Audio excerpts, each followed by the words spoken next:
Welcome to the Pirate Broadcast, where we interview interesting people doing interesting things, where you can expand your connections, your community. Kindness is cool and smiles are free. And let's get this party started. And it's another beautiful day for the Pirate Broadcast, and I just love the fact that we're here, we're active, we're participating in the community, and we have another pirate in the room. Rich is here today. We're going to be talking a little bit about how to use video and also where to use video and a couple of ideas around social media in general. And we're just going to talk about life, liberty, and the pursuit of a little bit of happiness. So, Rich, how are you this morning? I'm fine. I have to tell you, I was like gonna grab another cup of coffee right before this. I had two. I had two earlier, and I'm like, I don't want to come across over like too crazy. So I am well. I'm caffeinated. I'm happy, and I'm really honored to be on your show. Oh, fantastic! And thank you for taking the opportunity to join the pirate community. We have a lot of amazing people here, and if you're not connected to Rich, connect with him on LinkedIn. Please. Track him down. He's out there. He's doing some great stuff, and I want to talk about that today. So, Rich, how did you arrive at this point in your career, in your life, where you're working on video? You're helping your clients deliver quality video to their social feeds and their advertising and marketing efforts. Yeah, clumsily, sloppily, awkwardly, all that stuff. I mean, honestly, yeah. I mean, Russ, like it was less than 2 years ago where I was walking out of a job at Amazon, and I thought I had no plan for my business. I just knew there would be a business. So the first thing I did was reflect on 2 months of photos I had when I went to Europe when I retired from the Marine Corps. And I'm like, I really liked taking pictures, and some of these are really good pictures. So I was like, I'm clearly I'm going to be a photographer. That's what it'll be. No, that didn't work out so well because I quickly realized I like to say you need to be struck by lightning to really win it in photography. And then I was like, well, there is a record feature on this camera, so let's check that out. I did a couple promos for businesses. I had no idea what I was doing. I just said, hey, can I have a free membership to your gym if I make you a promo? And they're like, yeah, okay. Like they didn't care. Did that. And then through a lot of the executives I had connected with while I was on LinkedIn, which is, the platform largely responsible for a lot of the success I'm having right now. I started interviewing executives, realized that's just, I don't know, Russ, like it's just one of those things where you're just like, this is exactly what I was meant to do.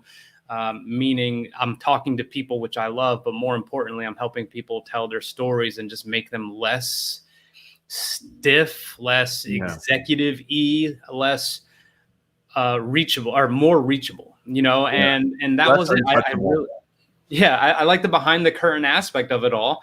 And that turned into a business. And I mean, we're, like I said, about 20 months in, and we're just thriving and helping people. And obviously there's bumps and bruises along the way in so many different aspects. But I arrived there and I knew, and I always like to say in entrepreneurship, whatever you choose, whatever it is that you want to do, that needs to be option A, B, or C. Like you cannot be like half in, half out. You can't be wishy-washy about this. I wake up and I'm like ready to go every morning. And I love it. I love what I do. Well, and it's really nice to be able to look back and see the outcome and see how the transformation has taken place when you talk to somebody that's really stiff. Hi, I'm Russ. And then you get to the point where it's, hey, I just want to help you. I just want to do what I can to connect with you. And, they get relaxed. They get into the moment. They understand the value and they appreciate the effort. And so, Rich, thank you so much for serving as well. I just want to applaud you for that. I appreciate the support. It was a good time. Yeah. And it's one of those things that you have to kind of think about. I was talking to somebody the other day about this, and it's almost, it sounds like you found your niche by accident. And as you go through this process, it's like, oh, wow, this really feels good. I like the idea that I can help people, I can achieve results, and I can grow a business. I mean, what else do we need in life? Really, I mean, it's happiness. It really is. And I have to admit that my desire for the positive financial outcomes of having a business quickly dissipated when I looked at, in practicality, that was just never going to be a good strategy, like to focus on. Like, if you're focusing on how much money can I make and what will this get me or who could I hire and all this other stuff, I think there's a part of the intent, the pureness of the intent that just kind of goes away. So that left me pretty quickly. And I just really started focusing on how much of a student of what I'm doing can I continue to be, right? So I never am the type of person who thinks I have it all figured out. I'm constantly testing on all platforms. I flop plenty. I fail a lot. I win a lot, but it never ends. And I always like to say there's only starting lines, no finish lines. So when it comes to that actually just makes me happy that there's likely, before I open my eyes in the morning, there's likely, numerous challenges that await, and I'm going to have to figure that out. And my COO, Eliza, we talk about it all the time. The people that we like to work with, or that we like to help us with work, are natural kind of troubleshooters, right? Like 90%, you could figure out 90% of the problems that you're having before coming to us. Yeah. That 10% is where the expertise comes in. But that, like, curiosity, like, how am I going to fix this? Examine it. That's like the best, and that makes me happy. Well, and then there are two types of people in in that equation, and being constantly curious is really important. It's absolutely important for us in a learning phase, right? And then there's the person that knows what they're good at, and they want to stay in their genius zone, and then they want to surround themselves with successful people that know what they do, and they do it well. So they accelerate it. It's like jet fuel. It's like, I know I need to get to this other place, and I need somebody with more skill than I want to take the time to acquire in order to achieve that result. 100%. And I think that's where we play a lot in, is the opportunity for others to accelerate their exposure in video. And it's really important for us to understand that, it's not for everyone. However, everyone we help, we want to achieve the best results with. Yep. So it's really let me comment on that. So, like, we all want to be seen and heard, and sometimes, like, one of those is more comfortable than the other. But and I agree with you that, like, I could sit here completely honestly and admit, like, video is not for everyone. Like, it's just the way it is. But I do believe, and it says it and it's blurred out behind me, but, value through visibility. Like, if you want your value to be realized, whatever it is, like when you and I and other people figure out, Gabe, who's on right now, like when we figure out what it is we want to do, like, it only is going to materialize if you're using the mechanisms that will make you and give you the most visibility. And it's so important. So that's easy for me. How can I not get motivated when someone comes and asks for help? And I'm just like, yes, I want to help you get your message out, because I know this means so much to you, which is why we're pretty selective about who we work with anyway. It's pretty easy. The radar is very strong now when it comes to determining who's in it just for, like, wanting to go viral, and who's in it to be like, I'm going to deliver consistent and constant value across, these platforms and this mechanism. Yeah, it's absolutely true. And you mentioned another person that's really in focus with his achievements in learning the process is Gabriel. Oh, yeah. Gabriel, video strategist, is such an amazing person. Hats off. Rich, you're getting kudos, man. Awesome. Fantastic. And then he gives a shout out to Mike, Annie. Good morning. Arcott's here. Good morning, everyone. Hey. And then Gabriel's like, what's the best advice for wanting to create content that matters? That's a great question. Let's get into that a little bit. Yeah. So I'll go first, and this is like really hard feedback to give, and not you specifically, Gabe, but people in general.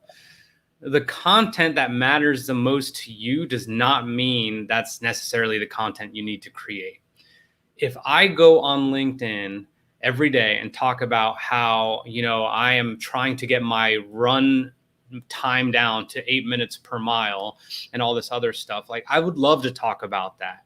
And it has nothing to do with the fact that it's a business platform and it doesn't fit.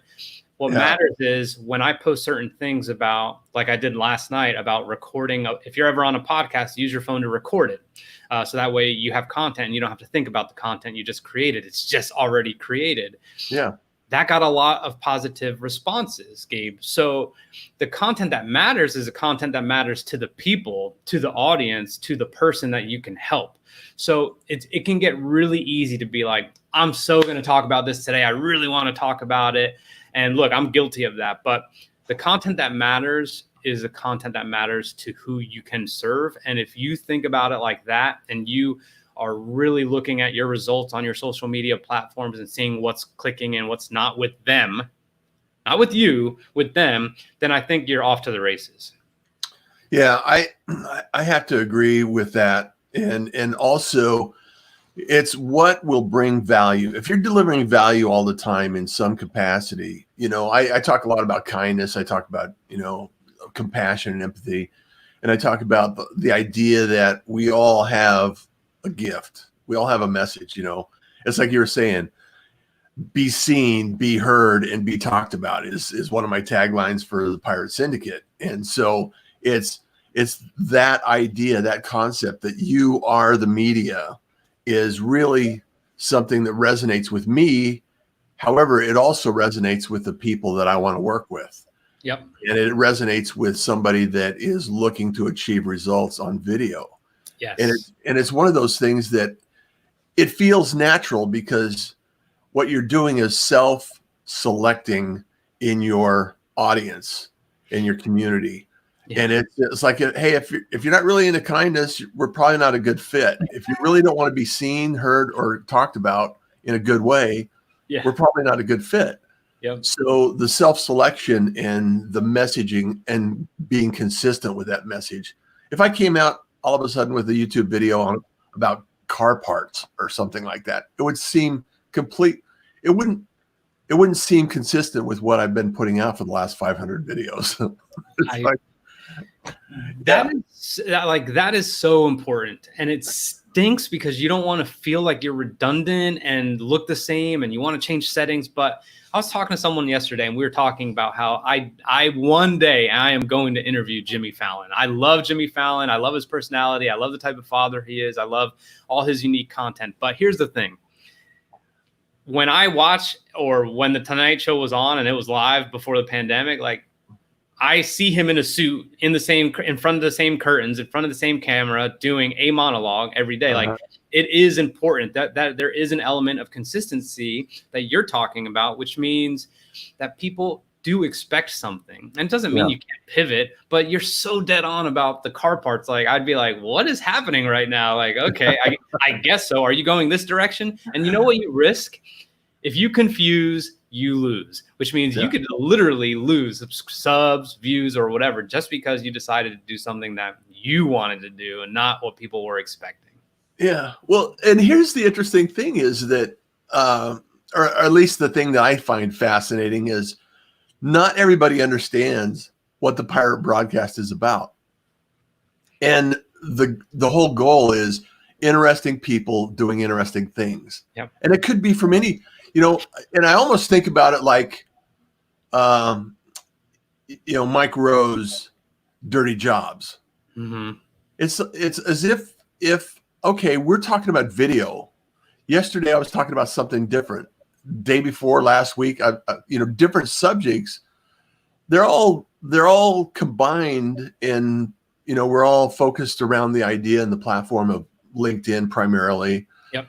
We stream to, YouTube, Periscope, Facebook, and then I have a podcast, and I have posts on my website and all of this content that goes out there. And that's what we were talking about before the show, is being everywhere to anyone that wants to find you, and the happy accidents that take place along that direction. Yes. However, the consistency, the tie-in it's an interesting conversation for somebody.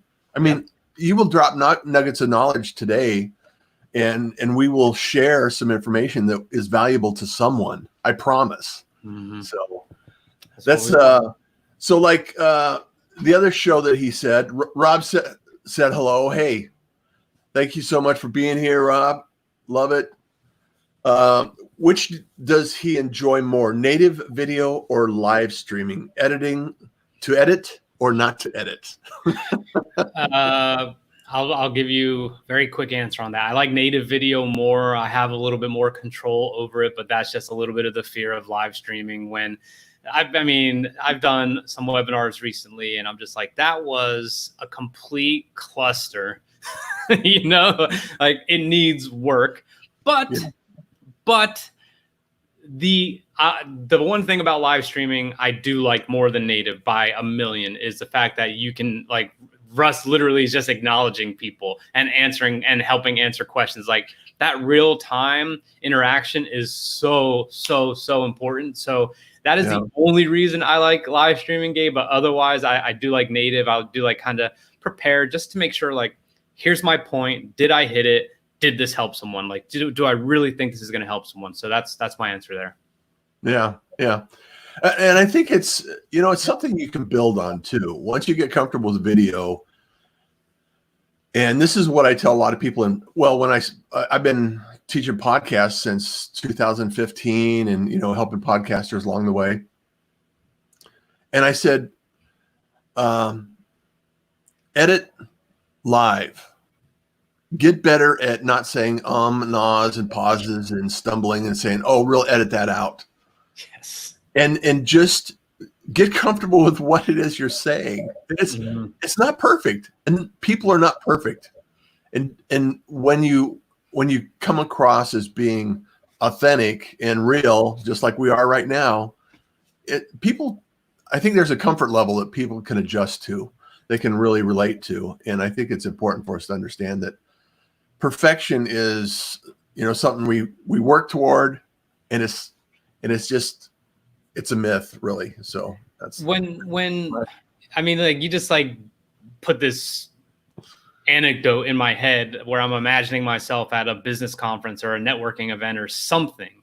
Mm-hmm. When you meet people and it's just like that small talk, and you're just in your mind, you're just like, I cannot wait to get past this so we can just talk about regular stuff. Like, this sucks. I don't want to ask you what you do, and I don't want to answer what I do to you. Like, can we just talk?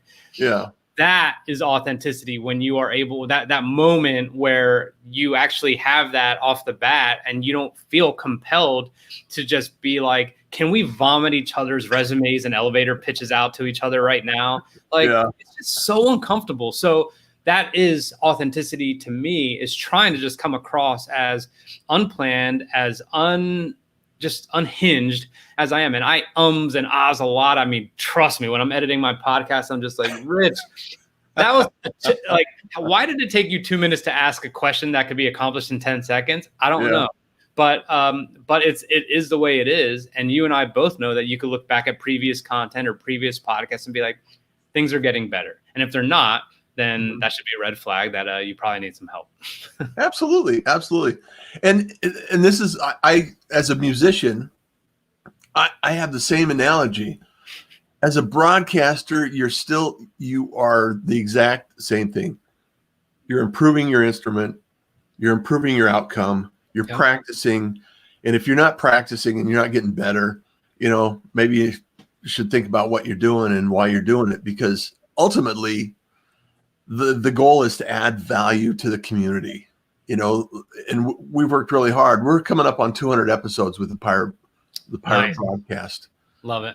And it's really interesting for me to watch the transition from the first few episodes to what we're doing now. And like Sherry asks a question, what kind of webcam are you both using? So clear. Yeah. So I'll let you answer that first, because I'm so happy I keep getting this question, because it always, Wendy, thank you for the question, number one. Two, or Sherry, sorry. The other thing is it gives an opportunity to educate people. So you don't need this, but this is a Canon M50. And then I have a little link. So there's like a USB port thing and an HDMI to this and this and this. And I do that. It can be a pain, believe me, Sherry, but it does look better. But what you don't need to think is that you need this for sure. It's certainly more clear, but as I mentioned, you could always use your phone to make content. If your webcam's not that great, use your phone off to the side, which mine is right there. Actually, I would show you, but I'll mess this rig up. My phone's right there recording as well, and that's what you could use to get clear picture. And the reason I wanted to mention that, Russ, I'm going to just tell a 60-second story, is when I quit my job to do this or to figure out what I wanted to do. I moved in with my in-laws as a 37-year-old man, with my wife, my daughter, and my dog. And that was brutal because I was a Marine and I was independent. We had a nice big house in Texas that I thought would make me happy, and it didn't. So here I am. We should be absolutely demolishing our debt. And you know what I did? I put our debt through the roof because I was like, I'm getting a Mavic Pro. I'm going to get this lens. I'm watching another webinar. What? I only have 5 minutes to get this package? Of course I'll spend $750. Like, it was crazy. So when it comes to some of these things, and this may be way over what you wanted to hear, Sherry, is that it's not ever necessarily going to be the gear that is the differentiator. It is the capability for someone like Russ and I to talk and hopefully just give you something that at later today or tomorrow you can be like, oh, I'm going to apply that. That's what matters. It's certainly not the gear. Yeah. No, it's never the gear. It's the content. And to answer your question directly, you're working on a Canon M50, which is an awesome camera. I got another Canon up here. Nice. However, this is a Sony 6400 APC with a Sigma. Actually, my son sent me this Sigma. It's the 16 millimeter f. Oh, man. And so it's one of those setups that, and it's into a capture card, and so it converts the signal from the camera to the stream. Now, StreamYard doesn't stream at 4K. However, better image in, better image out. Yeah. And so, and like you were saying, Rich, this is not necessary to get started. I've been doing this a long time. And I've been, doing video and audio and podcasting and stuff. And so baby steps, just get to the point where you can actually create great content consistently. You know what you're comfortable with. You know what you want to say. You know what you want to deliver. And then as you go through it and you increase your audience and your process, then upgrade your equipment. It's not the equipment. Just, I start with a phone. I did a lot of content on the phone. I still do a lot of content on the phone. So I wanted to ask, I am a bad interviewee because I interview people as well. So I like to ask questions, but I want to revisit something that you and I agree on and that you mentioned, which is just providing value. That is almost essentially like the buzzword combination, of the last couple years. What is your take on what is actually providing value? Because I think this is an area of confusion, and it could vary from individual to individual, but you and I could look at it a little bit differently. But what's your take on that? And what do you think the audience needs to hear in terms of value-added content? Well, and it's going to, that is going to change show to show or, interviewer to interviewer. I think really what it is there's three key components. There's attitude, approach, and then results. And a lot of times the results and the approach are typically around, just like the question, what kind of camera are you using? It looks really sharp, and it's a tactic. It's a tactical question. So if you can actually kind of unpack the idea and concept, like, why are you doing this? And it's just like the first question I ask you is, how did you get to where you are today? What's your journey? Because a lot of people want to imagine how their life fits into our life. It's like, this looks interesting and I like what they're doing. However, what was the journey that they used to get there? What was their approach? And then so you talk about the approach. It's like, okay, here's how I think about it. Here's how I want to consider doing this, or here's some ideas that have worked for me. So you can give examples. And then also the tactics is like, what's some real world tactics that you can use to actually take action? Because people get stuck in the idea and the thought process. They take another course. I can't do this until I take another course because I need to. And then they get paralyzed by the process rather than processing the outcome. Yes. Right? Yes. So it's really important for us to understand what the differences are and where you are in the process, and then just move forward in the process.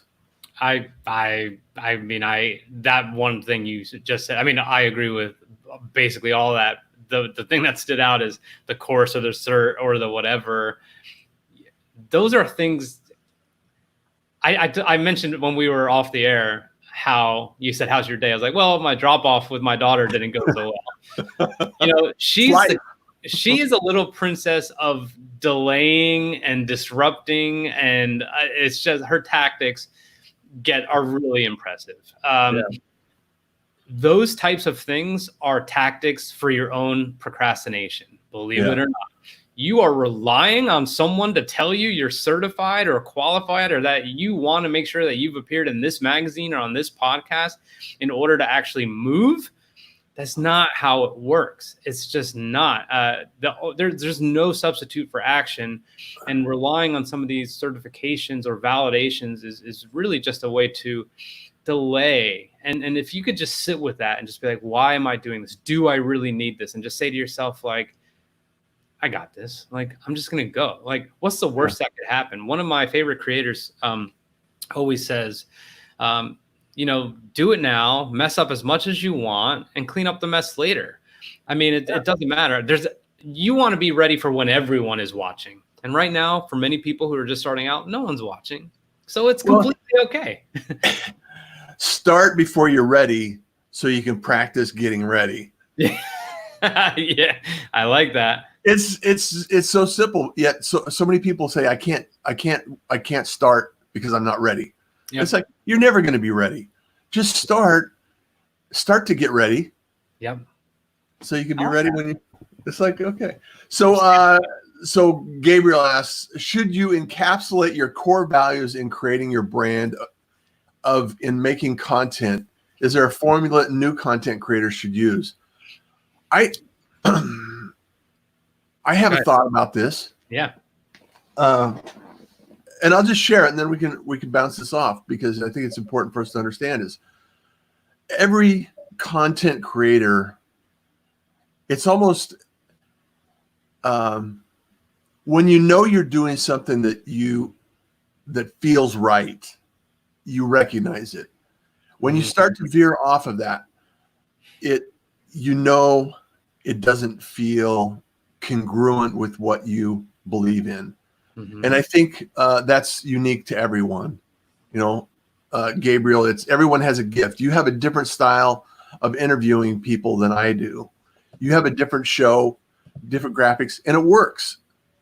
People love your show. People love what you're doing. They support you. You work your tail off to get the results that you're doing. And I hope and believe that you are consistent with what you're looking to focus on.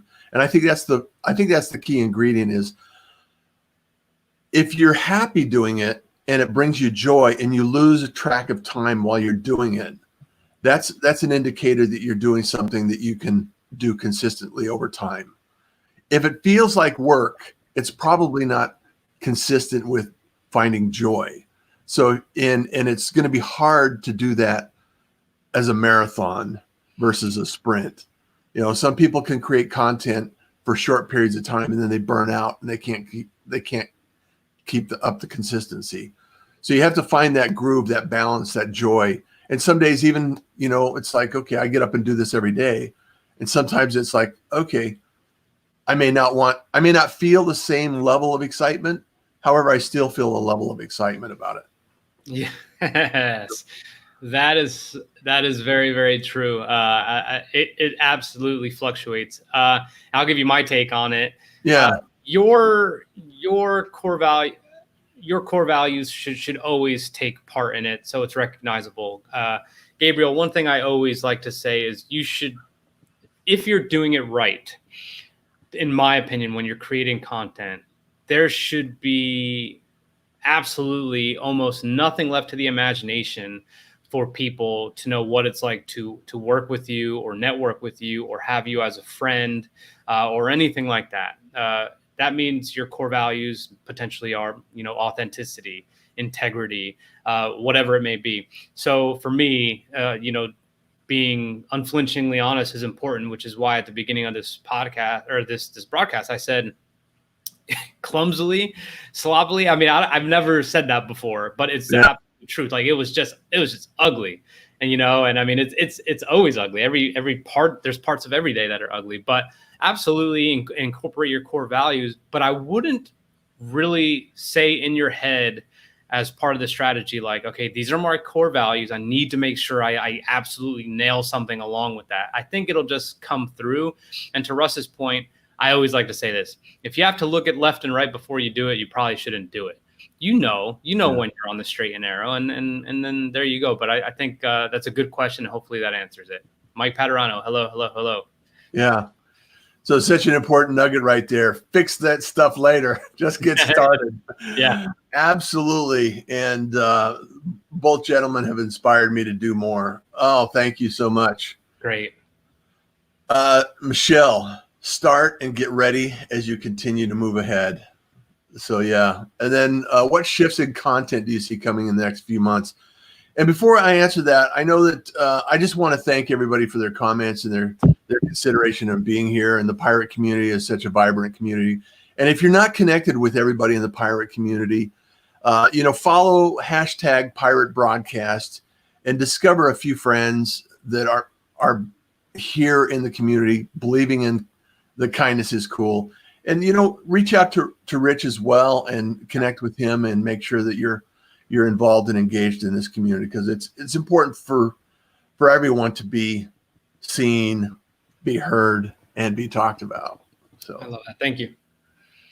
So the question is what shifts do we see coming in the future? So I'll tell you one thing I noticed yesterday, and I'm probably posting about it later today.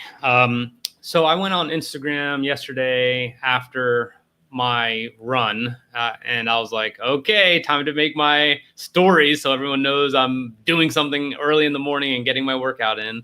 So when I went to my Instagram page, stories usually have 4 little bubbles. So let's just say the first people I see would be Russ, Gabe, Wendy, and Michelle, or something like that. Now they added another row, so there's 8 bubbles for Instagram stories. And I'm just like, number one, I'm like, I don't like that. Number two, clearly you're pushing me to make sure I'm digesting people's stories. Anytime there's a significant change in a platform, and that doesn't seem significant, but it's a clear signal to me that they're like, we really want people watching stories. I always try and think about what does it actually mean. Mm-hmm. So one thing it means to me is they know LinkedIn stories are coming, and it's already been rolled out in a few places in Europe and things like that. But I think Instagram is trying to position itself, not that they look at LinkedIn as competition, but position themselves as the people who are going to have the most authentic stories, the most fun. They have all the little GIFs and the hashtags and all the things you could add on to a story that matter. So to answer your question, Wendy, I think as LinkedIn specifically tries to evolve a little bit, you're going to see I think everything is a response less to the community now on these social media platforms. And I think it's more of a response to what other platforms are doing. I think everyone is always feeling like a threat, no matter how different they are. Twitter and Facebook are not the same thing. TikTok and LinkedIn are not the same thing, but it doesn't mean they're not watching each other. So in terms of the shifts in content, I think there is going to absolutely be a focus on short, really short bite-sized content that you have to digest within 24 hours or less, and then it's gone forever. And I think that's just the nature of us just being completely saturated with so many different things. It's like, okay, you know what? I don't know if I'm going to sit and watch this whole video or anything like that. Yeah. It's interesting. And because LinkedIn Live hasn't been rolled out to everyone, it's really interesting that they're focusing on stories now. So it's bite-sized pieces. It's like, okay, that's perfect. Maybe I'll convert my 2-minute tips into LinkedIn stories or, Instagram stories. It's like, exactly. It's like, I don't know, maybe, I don't know if it's 2-minute tips. I don't know if I have to rename it. It may not have 2 minutes, but it's like, 15-second facts. Yeah. End of story. Something like that. Hey, Rich, I know we're over time, and I just want to, if there's any, let's just say motivational, inspirational kind of statement, idea or concept that you want to share with the community today before we leave? Yeah. Don't look around too much. Don't look around too much at what other people are doing, how they're doing it, why they're winning, why they're losing. I think there is a extremely tangible level of comfort that you need to feel with how you operate, what you do on a daily basis, how you approach your content strategy, content creation, whatever it is. I mean, this could be anything in life, as a matter of fact. But don't look around as much, because those are it's like, just imagine NASCAR. When there's a wreck, like, they're using their peripheral vision to make sure they don't get part of the wreck, but their foot is still on the gas and they go right through. Don't get distracted by a lot of the other things that are going on parallel and peripheral to you, because it is an easy way for those of you who are vulnerable to comparison to just really draw back your efforts a little bit, or just to think that what you're doing is not actually going to amount to anything. And I don't think there's anything that could be further from the truth. If you're truly invested in it, if your heart's in it, and then you're actually working to do something special, I think just really exercise that level of patience, number one, and that ability to just, I don't want to say self-soothe, but just be able to sit with what you have going on and just be like, okay, like, I'm just going to keep going. I'm just going to keep going. I'm just going to keep going. And I really do think something good will happen. Yeah. I love it. I love it. Well, Rich, I appreciate the efforts and time and energy that you put into your work. And thank you for taking a little bit of time to come here on the Pirate Broadcast and share a few ideas and have a good conversation. Thank you. I feel fantastic, and I'm really honored to be on, man. Thank you so much. And thank you, everyone, for being here. As you know, I'm just humbled by the fact that you're here, and continue to share and put this information out, because it's valuable information. If you're not connected on the YouTube or the Facebook channels, I'd love to have you over there, and let's connect on that. And also, I do have a podcast as well. So the podcast is out there: Spotify, iHeartRadio, Apple, iTunes, Stitcher, all those platforms, because we can. Yeah. And thank you so much for being here. I really appreciate you. And as you know, kindness is cool. Smiles are free. And you enjoy the day. Thank you for joining the Pirate Broadcast. If you found this content valuable, please like, comment, and share it across your social media channels. I would love the opportunity to help others grow in their business. The Pirate Syndicate is a platform where you show up, we produce the show. It's that easy. If you want to be seen, be heard, and be talked about, join the Pirate Syndicate today.